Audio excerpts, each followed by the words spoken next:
Hello student, welcome back to my YouTube channel Siddhu studies. तो मैं Raja Kumar Gond, owner of Siddhu studies. तो जैसे कि आपको भी पता है कि मैंने यूट्यूब पर जीएस और हिंदी की सीरीज स्टार्ट की है, जो 90 दिन के टारगेट लेकर चलेंगे और डेली रूटीन रहेगा। एक टॉपिक हर रोज़, वो चाहे हिंदी हो और चाहे जीएस। जीएस में पॉलिटी, जियोग्राफी, इकोनॉमी का और फिजिक्स का भी होगा। तो जैसे कि कल हम पढ़े थे, ये प्राचीन भारत के इतिहास में हमने कल प्रागैतिहासिक काल पढ़ लिया था, और आज हम पढ़ेंगे सिंध घाटी सभ्यता, उसको देखेंगे आज। तो और हाँ, इसका पीडीएफ अपने टेलीग्राम चैनल में दे देंगे, आप जाकर मेरे टेलीग्राम चैनल में ज्वाइन कर लीजिएगा। और हाँ, वीडियो अच्छा लगे तो भाई प्लीज़ चैनल को सब्सक्राइब कर लीजिएगा और लाइक कर दीजिएगा। और क्या गलत है क्या सही है प्लीज़ कमेंट बॉक्स में बताइएगा, मैं उसे अब गलत होगा तो सुधार कर लूँगा और अच्छा होगा तो कमेंट कीजिएगा प्लीज़। तो चलिए वीडियो स्टार्ट करते हैं। तो सिंध घाटी सभ्यता को आज हम लोग पढ़ने वाले हैं। तो सिंध घाटी सभ्यता को देखेंगे आज। तो सिंध घाटी सभ्यता का काल कब से कब तक था? तो 2500 बीसी से 1750 बीसी तक था। सिंध घाटी सभ्यता का समय काल क्या है? तो आप अच्छे से बता देंगे कि 2500 बीसी से 1750 बीसी तक। और हाँ, सिंध घाटी सभ्यता है, आगैतिहासिक काल भी कहते हैं। सिंध घाटी सभ्यता को आगैतिहासिक काल भी कहते हैं। और सिंध घाटी सभ्यता का अन्य नाम, जिसका हड़प्पा सभ्यता, सरस्वती सभ्यता और कांस्य युग सभ्यता और सुमेरिन सभ्यता भी कहते हैं। सिंध घाटी सभ्यता को हड़प्पा सभ्यता, सरस्वती सभ्यता, कांस्य युग सभ्यता, सुमेरिन सभ्यता भी कहते हैं। और हाँ, जो ये सिंध घाटी सभ्यता थी वो कैसी सभ्यता थी? तो ये नगरी सभ्यता थी। ये क्वेश्चन पूछा हुआ है, ये प्रीवियस ईयर में पूछा हुआ है कि सिंध घाटी सभ्यता कैसी सभ्यता थी। तो उसमें ऑप्शन देख लेंगे आप, नगरी सभ्यता थी, तो आप लगा सकते हैं ऑप्शन को देखकर। सिंध घाटी सभ्यता नगरी सभ्यता थी। और हाँ, पहली बार सिंध घाटी सभ्यता को में पहली बार 1826 में चार्ल्स मैसन ने खोजा। कौन खोजा था? तो पहली बार 1826 में चार्ल्स मैसन ने खोजा। और आगे चलेंगे तो 1856 में पहली बार कनिंघन ने सर्वेक्षण किया। 1800 देखिए भाई, सिंध घाटी सभ्यता का खोज 1826 में ही हो गया था। किसके नेतृत्व में हुआ था? तो चार्ल्स मैसन ने किया था। और हाँ, जो मतलब खोज हुआ था उसका सर्वेक्षण मतलब सही है, उसका सर्वेक्षण किया गया था 1856 ईस्वी में पहली बार कनिंघन ने सर्वेक्षण किया।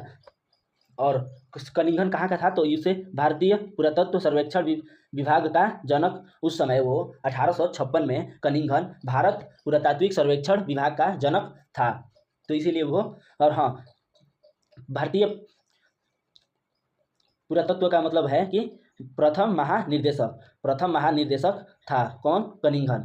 और वर्तमान में देखेंगे, अभी वर्तमान में देखेंगे आप तो पदुमवीर सिंह रावत हैं। क्या? तो भारतीय पुरातत्व सर्वेक्षण विभाग का जनक है। और इसका स्थापना कब हुआ था? तो 1861 ईस्वी में। और हाँ, इसका मुख्यालय कहाँ है? तो आप बता देंगे नई दिल्ली में। भाई देखिए, इसकी करंट इतना तो आप बता दें, इतना तो करंट की तैयारी हो रही है, करंट अफेयर।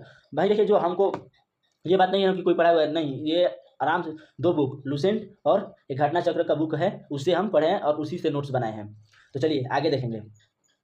तो यहीं 1924 ईस्वी में जॉन मार्शल ने सिंध घाटी सभ्यता के पाए जाने की विविध घोषणा की। कौन किया था? तो जॉन मार्शल ने। वो कब किया था? तो 1924 ईस्वी में, जो भारत के ASI के महानिदेशक थे जॉन मार्शल। और हाँ, सिंध घाटी सभ्यता में मकान ग्रिड पद्धति से बने हुए थे। सिंध घाटी सभ्यता में मकान कैसे थे? तो ग्रिड पद्धति से। और हाँ, सिंध घाटी सभ्यता में पक्के मकान होते थे। ईंटों का अनुपात 4:2:1 था। 4:1 था। ये पूछ देगा, आप याद कर लीजिएगा इसे। और हाँ, लिपिक जो थी वो चित्रात्मक थी। भाव चित्रात्मक मतलब ये ना कि उसमें मतलब जो आदमी चित्र देखकर अपने भाव में जो मन में जो आदमी उसे पता लगा लेते थे, उसे ही भाव चित्र। ये थोड़ी था कि उस पर कुछ लिखा हुआ था, नहीं, वो भाव चित्रात्मक था, सिर्फ चित्र ही था। और वो चित्र में दाएं से बाएं लिखी जाती थी, और कभी कभी यह लिपि बाएं से दाएं लिखी जाती थी,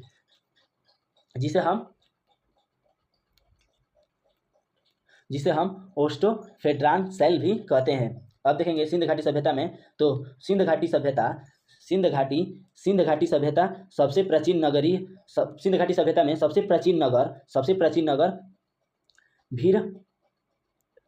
भिरंडना है, भिरंडना है, भिरंडड़ा, भिरंडड़ा, जो कि कहाँ है, हरियाणा में, जो कि कहाँ है आप देख सकते हैं हरियाणा में, जो कब खोज किया गया था, तो 204 में। और कितने वर्ष पुराना है, तो यह 7500 बीसी से 6500 बीसी पुराना है यह।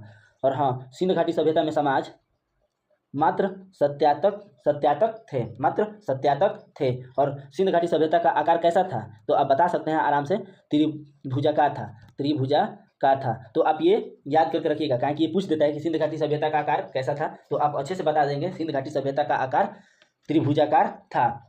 और हाँ, सिंध घाटी सभ्यता का सबसे बड़ा स्थल क्या था, तो सिंध घाटी सभ्यता का सबसे बड़ा स्थल मोहनजोदाड़ो था, मोहनजोदाड़ो या मोहनजोदड़ो, जो कि सिंध घाटी, जो कि सिंध नदी के तट पर स्थित है। और ये कहाँ पर है, तो पाकिस्तान में। मोहनजोदड़ो कहाँ है, तो आप बता सकते हैं पाकिस्तान में। भाई ऐसा ही क्वेश्चन पूछ देगा, जैसे कि मोहनजोदड़ो का स्थान कहाँ है, मतलब मोहनजोदड़ो कहाँ पर स्थित है, तो आप बता सकते हैं, याद कर ले रहेंगे।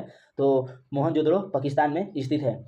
और भारत, वो तो पाकिस्तान का हो गया, तो आप भारत के देखेंगे सिंध घाटी सभ्यता का सबसे बड़ा स्थल, तो ये हो जाएगा राखीगढ़ी, जो कि हरियाणा में है। क्या है, राखीगढ़ी। आप इसे देख लीजिएगा, ये बहुत ही इंपॉर्टेंट है, ये बहुत ही, आप इसे याद कर लीजिएगा, कहीं कि ये पूछ देता है, कहीं भाई भारत का है तो भारत के कॉम्पिटेटिव एग्जाम में पूछेगा। और हाँ, सिंध घाटी सभ्यता का खोज, सिंध घाटी सभ्यता स्थल का खोज हड़प्पा, हड़प्पा का खोज सन 1921 में दाया राय साहनी ने की। हड़प्पा सभ्यता का खोज सर्वप्रथम, हड़प्पा सभ्यता का खोज सर्वप्रथम 1921 में दयाराम साहनी ने किया। और वो कहाँ था, हड़प्पा सभ्यता कहाँ है, तो रावी नदी के तट पर स्थित है। और वो कहाँ पर है, तो पाकिस्तान में। निर्माणता संभवतः द्रविड़ थी वहाँ। और वहाँ सिंध घाटी सभ्यता में पूजा का साक्ष्य मिला, जो कि धरती के उर्वरकता देवी मानकर पूजा करते थे। जो सिंध घाटी सभ्यता के लोग थे, वो धरती को उर्वरकता की देवी मानकर पूजा करते थे। इसके अलावा मातृदेवी, पेड़, सांप, पशु, जल की पूजा करते थे। और हड़प्पा सभ्यता में मंदिर की साक्ष्य नहीं थी और लोहे का प्रयोग नहीं किया गया। और हाँ, पशु पवित्र, सबसे पवित्र पशु को मानते थे कुब्बड़ वाला बैल, जो ये पीठ पे होता है ना, जो खेत में जोतते हैं, उसी कुब्बड़ वाला बैल, उसी को वे पवित्र पशु मानते थे। लोग व्यापार करते थे, आयात एवं निर्यात करते थे लोग। और लोथल सिंध घाटी सभ्यता और हड़प्पा सभ्यता का सबसे बड़ा बंदरगाह है। आप अच्छे से याद कर लीजिए, ये बहुत इंपॉर्टेंट है, बहुत वेरी वेरी इंपॉर्टेंट है। आप इसे याद कर लीजिएगा कि लोथल सिंध घाटी सभ्यता हड़प्पा सभ्यता का सबसे बड़ा बंदरगाह है, तो आप याद कर लीजिएगा इसका। और सुरकोट्टा भी बंदरगाह था, जो कि कहाँ पर है, तो गुजरात में। कहाँ, गुजरात में। आप अच्छे से याद कर लीजिएगा, गुजरात में। और धौलावीरा, धौलावीरा सिंध घाटी सभ्यता का एकमात्र नगर था और 3 टीलों में इसे विभाजित किया गया था। जो धौलावीरा को तीन भागों में विभाजित किया गया था। इसे 1921 ईस्वी में यूनेस्को विश्व की विरासत सूची में 40वें स्थल के रूप में शामिल किया गया था। किसको, तो धौलावीरा को। आप देख लीजिएगा। और नोट में पढ़ेंगे हम, स्वतंत्रता के पश्चात सिंध घाटी सभ्यता के सर्वप्रथम स्थल गुजरात में खोजे गए। कहाँ पर खोजे गए, तो गुजरात में, जिसका सिंध घाटी सभ्यता का मुख्य फसल था गेहूं और जौ, वस्त्र, सूती और ऊनी। यहाँ तलवार के परिचित नहीं थे, यहाँ पे लोग जो थे वो तलवार से परिचित नहीं थे। अब पढ़ेंगे हम उनका भौगोलिक विस्तार। तो भौगोलिक विस्तार में हम देखेंगे तो यहाँ पर है मोहरों का चिन्ह, जो मोहरों का चिन्ह था, जो पैसा पर, उस पर चिन्ह था बकरी, बैल, भेड़, खरगोश। बनाने वाले सेल खड़ी, प्रयोग गोलाकार, वृत्ताकार, आयताकार। पहले का सिक्का गोलाकार भी, वृत्ताकार भी आता था, आयताकार भी आता था। और देखेंगे तो अब पश्चिम में देखेंगे तो सुरकड़ेदार, जो कि पाकिस्तान में है, बलूचिस्तान, दशक नदी के पास। उत्तर में देखेंगे तो मंडड़ा, जो कि चेनाब नदी के पास में है और जम्मू कश्मीर में। पूर्व में देखेंगे तो आलमगीरपुर, जो कि यूपी के मेरठ में है, जो कि हिंडन नदी के पास। और दक्षिण में देखेंगे तो दैमाबाद, महाराष्ट्र और प्रवा नदी के पास है। इसका भौगोलिक विस्तार। अब देखेंगे हम लोग बर्तन लाल मिट्टी के होती थे। जो लोग बर्तन बनाते थे वो लाल मिट्टी के बनाते थे और काले रंग की चित्रकारी करते थे उस पर। और उस पे लाल जो मिट्टी के थे उस पर चित्रकारी जो बनाते थे वो काले रंग के बनाते थे। और आग में पकी हुई मिट्टी को टेराकोटा कहा जाता है। आग में पकी हुई मिट्टी को टेराकोटा भी कहा जाता है। तो आप देख सकते हैं। और देखेंगे हम मोहनजोदाड़ो। मोहनजोदाड़ो मोहनजोदाड़ो को देखेंगे तो सिंधी भाषा में अर्थ इसका है मृतकों का टीला। मोहनजोदाड़ो को सिंध सब भाषा में मृतकों का टीला भी कहते हैं। यह विशाल स्नानागार था। लंबाई इसकी 11.89 मीटर, चौड़ाई 7 मीटर और गहरा 2.44 मीटर था। भारतीय महाद्वीप में हड़प्पा सभ्यता का सबसे बड़ा नगर था। कौन था? तो आप अच्छे से बता देंगे, मोहनजोदाड़ो। स्नानागार जो कि हड़प्पा, मोहनजोदड़ो, लोथल एवं कालीबंगा के साक्ष्य थे। कांसे का नरकटिक की मूर्ति मिली सिंध घाटी सभ्यता में, और पशुपतिनाथ शिव की मूर्ति मिली, और सूती कपड़ा का साक्ष्य मिला था। मोहनजोदड़ो एवं हड़प्पा को पिंगट ने जुड़वा राजधानी कहा है। किसने कहा? मोहनजोदड़ो एवं हड़प्पा को पिंगट ने जुड़वा राजधानी कहा है। और वहाँ पे सर्वाधिक कुएं हैं। कहाँ पे? मोहनजोदाड़ो में सर्वाधिक कुएं हैं। अब देखेंगे हम चहुंदड़ो तो मनके का कारखाना मिला है। चहुंदड़ो में मनके का कारखाना मिला है। और हड़प्पा सभ्यता का ऐतिहासिक औद्योगिक केंद्र था। और वर्गाकार ईंट मिले हैं। बिल्ली का पीछा करते हुए कुत्ते के पद चिन्ह मिले।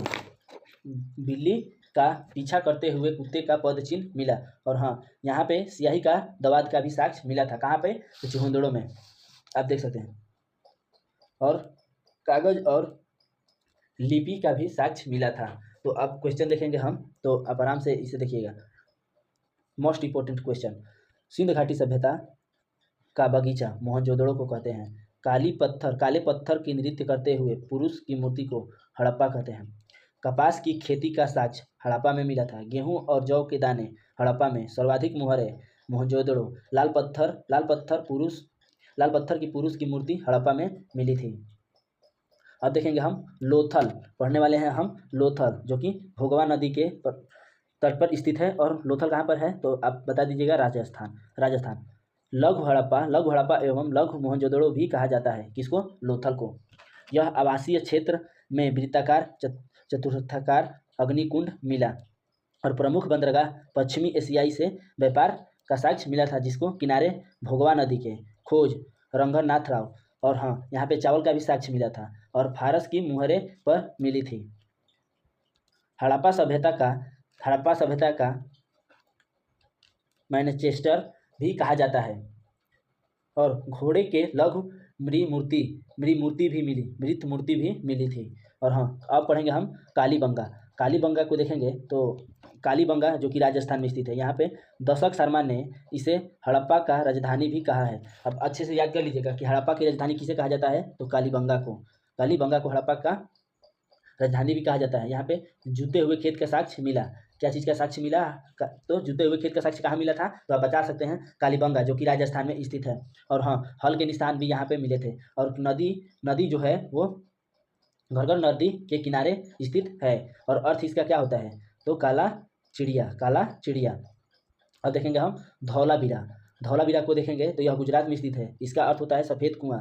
और जिला कच्छ है, जो कि गुजरात के कच्छ जिले में है। और साक्ष्य का मिला था? तो धान। 10 चिन्हों वाला 10 शिलालेख मिला हुआ था। तो अब क्वेश्चन पूछ देगा कि 10 चिन्हों वाला शिलालेख कहाँ पर मिला हुआ था? तो आप बता सकते हैं, धौलावीरा जो कि गुजरात में स्थित है। और हाँ, राखीगढ़ी पढ़ेंगे तो यह हरियाणा में है। भारत में सबसे बड़ा नगर राखीगढ़ी है। और पूछ देगा पाकिस्तान का कौन है? तो आप आराम से बता दीजिएगा, मोहनजोदाड़ो। ठीक है। और इसका खोज सुरमान ने सूरजमान ने किया था और साक्ष्य कहाँ मिला था, तो ताम्र उपकरण था। अब देखेंगे रोपड़ जो कि पाकिस्तान में है और किस नदी के तट पे, तो सतलुज नदी के तट पे है। स्वतंत्रता के बाद प्रथम नगर खोजा गया जो रोपड़ था। अब पढ़ेंगे हम रंगपुर जो कि गुजरात में है, जिला अहमदाबाद। इस किस किनारे, किस नदी के किनारे, तो माधर नदी के किनारे, यहाँ पे चावल की पेटी की साक्ष्य मिली थी। और देखेंगे अब बनवाली जो कि हरियाणा में है, इसका खोज रविंद्र सिंह ने किया था। नदी सरस्वती नदी पर, और मिट्टी का बना हल मिला था कहाँ पे, तो बनाली जो कि हरियाणा में स्थित है। तो thanks for watching my video. तो कैसा लगा वीडियो, अगर अच्छा भी नहीं लगा होगा तो प्लीज़ बता दीजिएगा कि ये वीडियो अच्छा नहीं लगा है हमको। भाई देखिए, आप गलत बताएंगे तो मैं उसे सुधारूंगा, ठीक है। और हाँ, इसका PDF अपने टेलीग्राम चैनल में दे दूंगा, आप जाकर ज्वाइन कर लीजिएगा। और इसका क्या गलत है भाई आप बताइएगा, मैं उसमें सुधार लाऊंगा। और हाँ, जो भी चीज़ छूट गई हो हमसे तो आप उसको कमेंट बॉक्स में बता दीजिएगा, मैं अगला अपडेट करूँगा अपने नोट्स, तो मैं उसमें नोट कर लूँगा। तो जय हिंद, जय Bharat. Thanks for watching my video.